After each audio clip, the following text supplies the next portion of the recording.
Welcome to Retail's Most Wanted, the podcast that examines the latest issues related to organized retail crime and how retailers and policymakers are fighting back against today's organized crime syndicates. I'm your host, Marty Carpenter, and today we're joined by Steve Jensen, who serves as the chair of Utah's Organized Retail Crime Association, or UTORCA.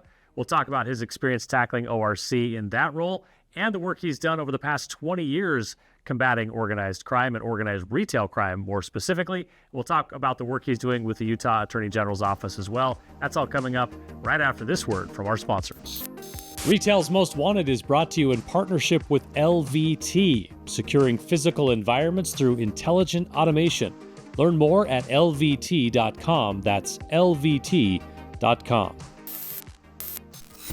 Welcome back. Steve Jensen is a veteran police detective with 20 years in law enforcement, much of that time spent combating organized retail crime.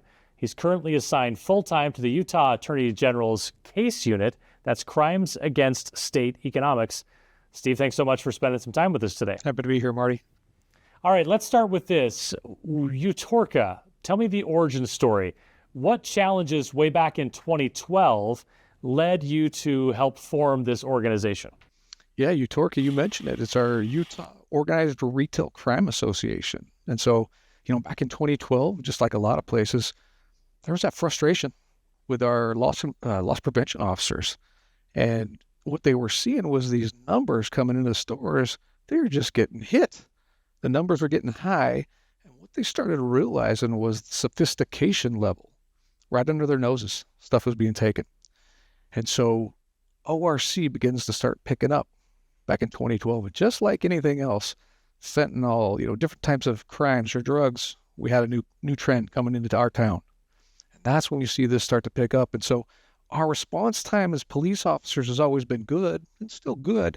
But we got to catch up with these times. And the 2012 outlook was we got to get better.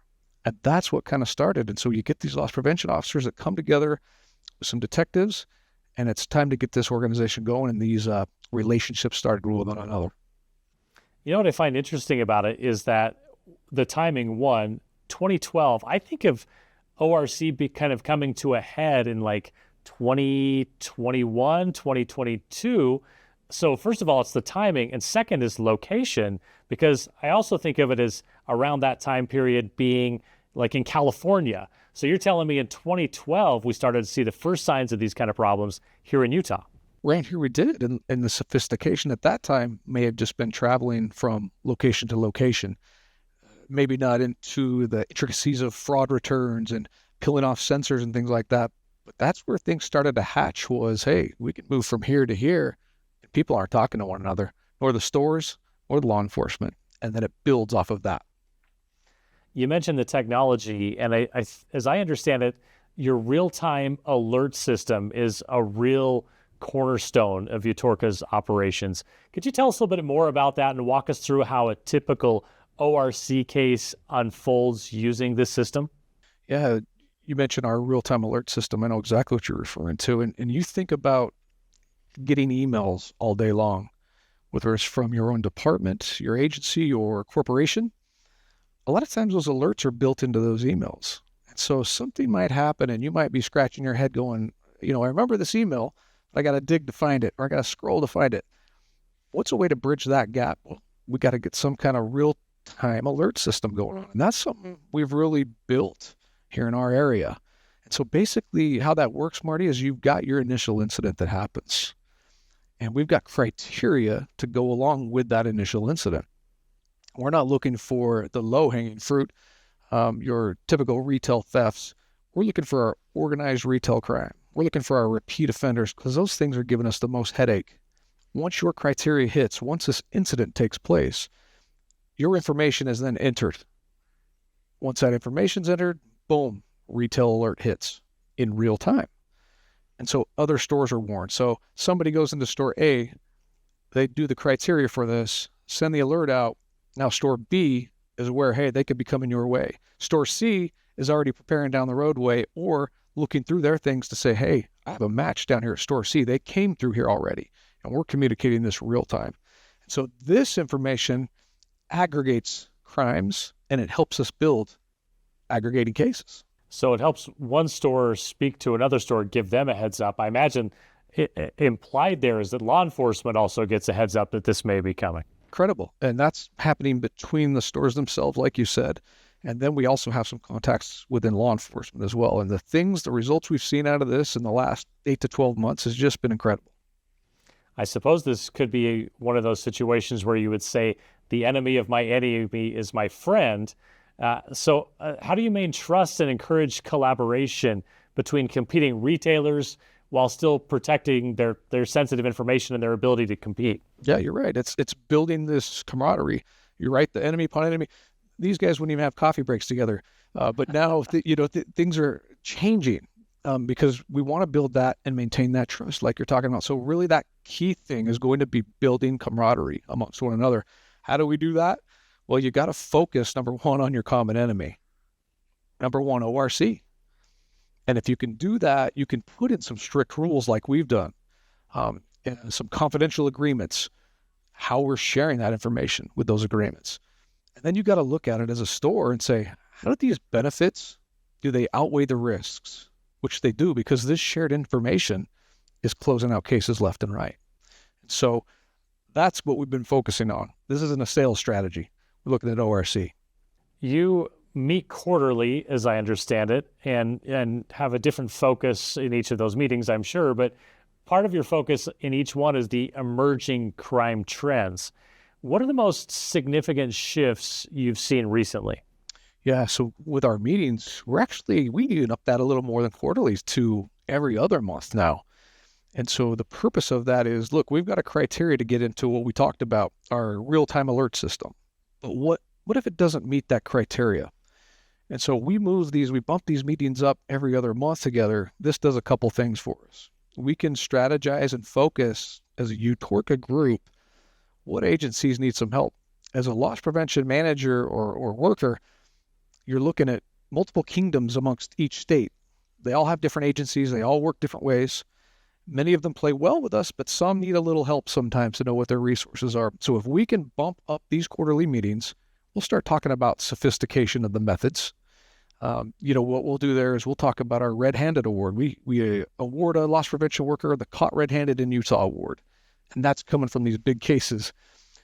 We're lowering, the offenders, and in these meetings, the lower end offenders is what we're identifying. And guess what? We might realize a lower end offender needs to graduate now to our real-time alert system, and we can plug them in. Whereas they may have a low value to begin with.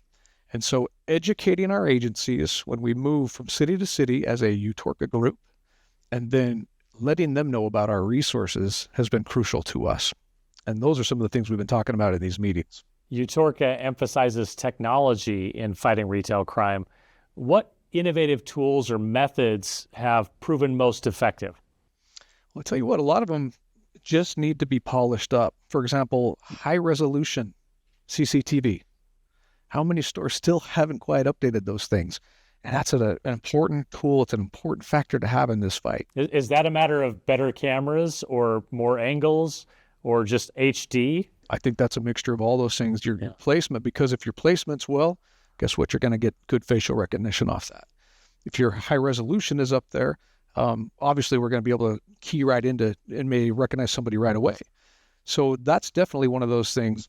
It's something that's been around for a while, but many places just haven't upgraded it. What about those PTZ on the outside of your building? Bad guys are looking for this stuff before they come in. That's why they haven't been caught. They do their homework too. So I would say that. I would say, your LPRs, which are your license plate readers. What a big tool those have become. How about GPS on your high value items? GPS is a way of the future technology that we're looking at. And how about, AI is really the way everybody's going now. It's going to be exciting to see how AI can incorporate even into patterns of how people are looking in stores, what they're looking at, and picking up if they are a past-time offender.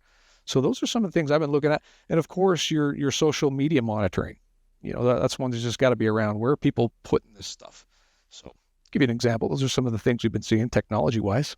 I wonder if you could share a success story that demonstrates the power of UTORCA's collaborative approach.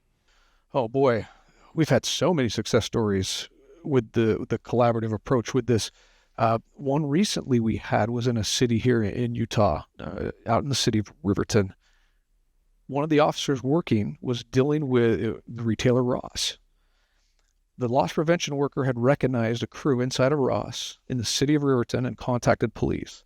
And because this officer was familiar with some of his resources, knowing that the Attorney General's office has a team coming out to help these kinds of ORC cases, he contacted us. Well, we arrived, and after we took everybody into custody, that just showed the cooperation between one agency to another, where we had no involvement initially, but another agency invited us in to utilize their resources. Additionally, upon this arrest, I was able to get into our real-time alert system, and TJ Maxx offered support. They sent out a representative to help us view some of this recovered property. And as he's viewing this and seeing the details of this property, he says, you know what, we're looking at a bigger investigation in California with this team. Unbeknownst to me, I contacted California, and a couple of days later, $50,000 later, a house was raided in California. So that just shows you retailers have to partner with one another. Law enforcement agencies have to partner with one another. I'll give you one more example. We had a loss prevention worker having a meeting at a hotel. Some of the workers were in town, and he was looking at the retail or our real-time bad guy alert system. As he's eating breakfast, he looks in the lobby, and he sees a Romanian travel crew that was affecting Utah all over the place. He couldn't believe his eyes. He got a hold of us, showed us some pictures of what he was taking of the lobby, and we said, yep, that's them. So we responded and made an arrest, and it closed out a lot of cases for us across the country because of them. But again, this is that collaboration coming together as one team. And when we look at it that way, not in a narrow mind, and as one collaborative movement, you're going to start seeing results. What role do national organizations like the National Retailers Federation or RILA play in supporting UTORCA's mission? Oh, great organizations, great places. I tell you what, they're advocating for your federal legislation. That's a huge partner for us, is to have the federal side of things. What about your national data collection? You know, where are we going to get the stats? Because right now, in your local agencies, this comes in as a retail theft.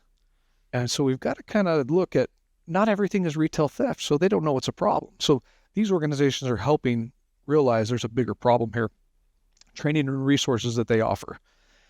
And then maybe we're reinventing the wheel. Well, we don't want to do that. So places like NRF, RILA, those places really do help us out on the state level as well. Steve, thank you so much for your work fighting back against organized retail crime, and thanks for joining us today. My pleasure. Thanks, Marty, for having me. That's it for this episode of Retail's Most Wanted. Thanks to our presenting sponsor, LVT. And don't forget to hit that subscribe or follow button so you can catch each new episode. We put a new one out every 2 weeks. You can also find us on X, on LinkedIn, and on YouTube. Thanks, everyone, for being with us. And as always, keep up the good fight.